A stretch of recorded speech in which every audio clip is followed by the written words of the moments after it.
Hello, welcome to Water Sign Philippines. So, ito yung reading natin for Water Sign, Cancer, Scorpio, Pisces.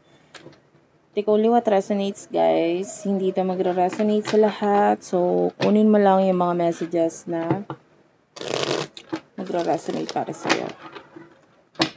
Okay, sa mga hindi pa po nakaka-subscribe sa ating channel, pahit na lang ng subscribe button, notification bell. Ma-appreciate ko po lahat ng likes, comments, and shares. If you want, pwede ka magpa-personal reading. Jing Tarot Reader. Search mo lang siya sa Facebook. Okay. Ayan. Again, this is for Water Sign, Cancer, Scorpio, Pisces. Let's start your reading. Okay. Water Sign. By the way, kung maingay sa background ko, pagpasensyaan mo na lang kasi medyo may mga tao talaga dyan sa paligid. Hindi ko sila pwedeng tigilan kasi masyado silang masaya. Anyway, this is for Water Sign, Cancer, Scorpio, Pisces. Okay. At saka sorry pala, medyo makalat sa aking background, no? Hindi pa ako nakapag-ayos-ayos dito sa aking bagong place. The World, the Hanged Man. Wow, these are two major arcanas. The Two of Swords is here. May taong naghihintay dito sa iyo, no? Malayo tong taon to. There's milyang layo sa inyo ng taon to. And with the Two of Swords, nag-decision siya, nag-iisip siya patungkol saan. Five of Wands, yan, talaga nilalabanan niya yung isip niya, no? I feel like nilalabanan niya yung sarili niya din. Maybe,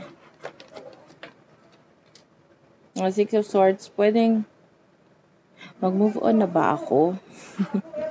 Yun yung iniisip niya ngayon. This is an past person or an ex energy. Mag-move on na ba ako? And then nilalabanan niya yung isip niya sa'yo. I don't trust this person. Pwedeng nagsinungaling na siya sa'yo in the past. The Six of Swords, lagi lang nandyan yung person na ito. Like, maybe spiritually para sa iba. So, this could be a soulmate. Ang energy is parang gusto niya magkaroon ng pamilya or ng anak sa'yo pero parang imposible.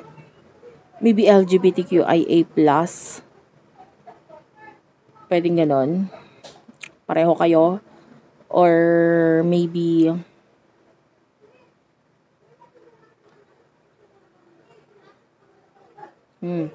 maybe there's marriage na involved or family na involved. Pwedeng someone here is alin man dito, hindi ko sinabing ito yung sitwasyon. So, pwedeng both of you are LGBTQIA+, or siya or ikaw. So, parang hindi pwede.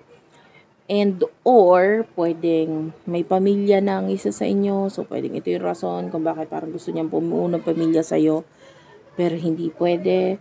Or maybe yung pamilya ninyo mismo because maybe iba yung religion mo. Or kung hindi man, iba yung kumbaga yung isa sa inyo is mayaman, tapos alam mo yon yung parang gusto kong bumuo ng pamilya sa iyo kaya lang hindi tayo pwede, parang gano'n ang energy. Anyway, I want to know more for water sign. Kukuha pa tayo ng mga cards. Tell me about water sign, Cancer, Scorpio, Pisces.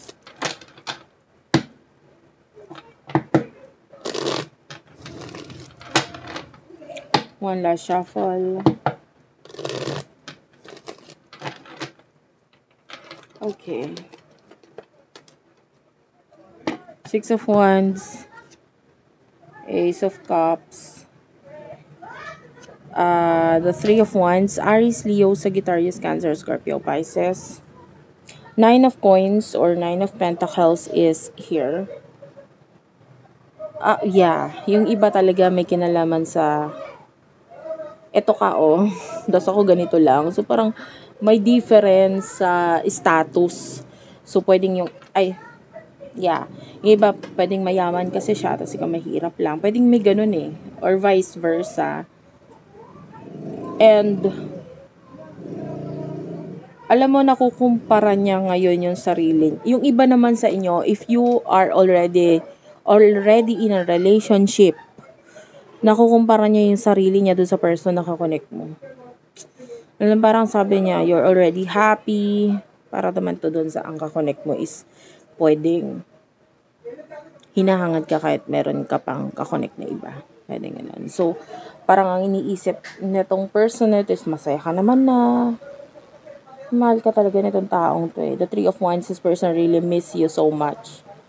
Sobrang nami-miss ka niya. Hindi nga lang niya alam kung saan pupunta, kung anong gagawin, kung dadating ka pa ba, kung magkakaroon pa man ng something sa inyong dalawa. Pero anytime na magkaroon ka ng problema, tapos pumunta ka sa kanya, nandiyan lang siya for you. Anytime na kailanganin mo siya, nandiyan lang siya. This person is willing to accept you. Willing nga siya sumama sa iyo eh. Alam mo yun. Kasama mo siya dalhin. What will happen in the future for you? The Hermit is here, Virgo energy, King, Knight of Wands. For the future, for water sign. Clarify the Tower. I can see an ending of communication sa inyong dalawa ng person na ito. Kasi ikaw yung lumalayo or umiiwas. So, in the future, Knight of Wands, this is you walking away. Parang wala ring choice kasi may ibang taong magiging dahilan kung bakit ka lalayo or iiwas sa kanya. And then maybe you would feel like ito na lang yung the best. Ito na lang yung mas magandang gawin. Yung umiwas and wag na lang makipag-communicate sa'yo at all. And tell me more about the Tower in the Page of Wands in the future. Eight of Wands is here. So, yeah. Maraming messages na hindi siya isesend. Alam mo yon, maybe ita-type and then hindi isesend. Or, kung may high chance na long distance talaga to eh. So kung may communication, pwedeng may mga dinidelete na message or hindi sinesend na message itong taong to. So, in the future, mas marami pang message ang hindi sasabihin or mas pipiliin na lang na burahin kaysa sabihin. Marami siyang binuburang message or buburahin na message sa'yo. I can see success sa'yo. Or you would be a great help to someone. Magiging malaking tulong ka dito sa someone na siya yung nakikita nating successful. Someone who is very mature, a risk taker. So maybe a friend na malaki yung may tutulong mo sa success niya in the future. And of course, hindi ka naman kakalimutan nitong taon to. Anyway, thank you for watching. I love you all and bye-bye.